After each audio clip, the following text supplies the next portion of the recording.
Yes. Hello students, welcome to your social science class. Today we are going to begin with part 5 of chapter number 11, rights and duties.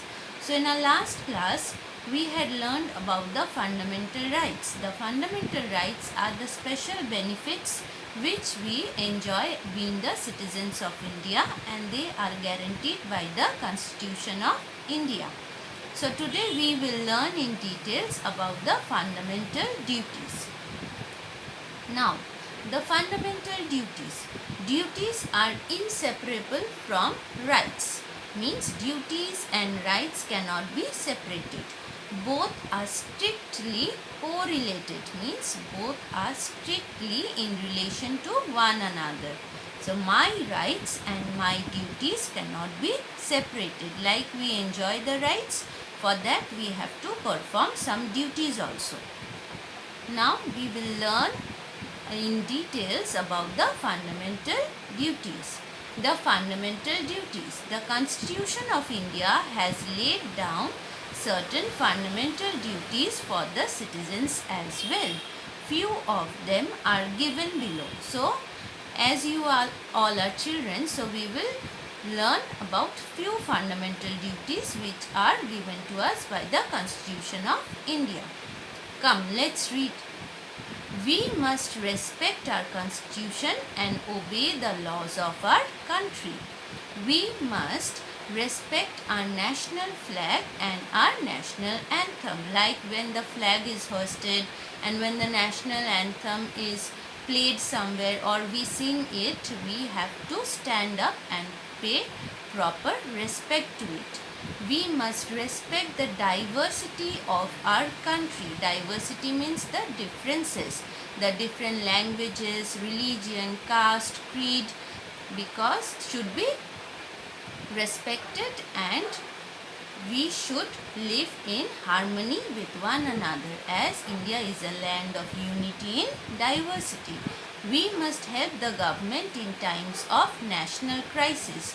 Now you can see you cannot go to the school. You know very well what is the reason, because we all are fighting with coronavirus.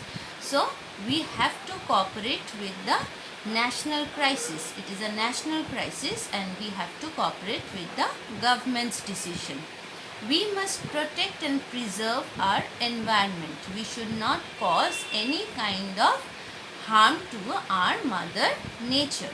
We must not damage the public property like the railways, like the hospitals, like the places of national heritage, the Taj Mahal, Qutub Minar, Red Fort. All these are places of national heritage and we must respect them.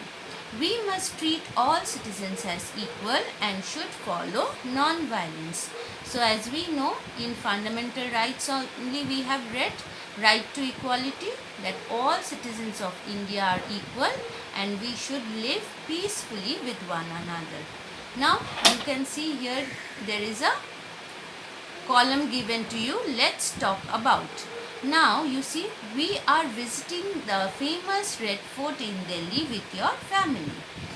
You notice that a group of boys are damaging the beautiful fort by writing their names on the walls and destroying the gardens while running around. Are they doing the right thing? What do you tell them? Discuss with your classmates. So my children are wise enough and they know that they are not doing the right thing, because they should protect the places of national heritage. Now you see the fundamental duties.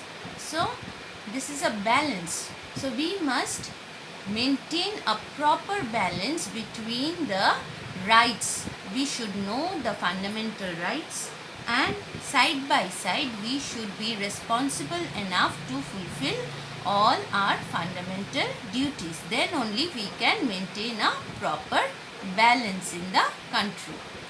Now your assignment for today will be to learn the fundamental duties that citizens of India must carry out, and why do you think it is important to maintain a balance between the fundamental rights and the fundamental duties. Thank you.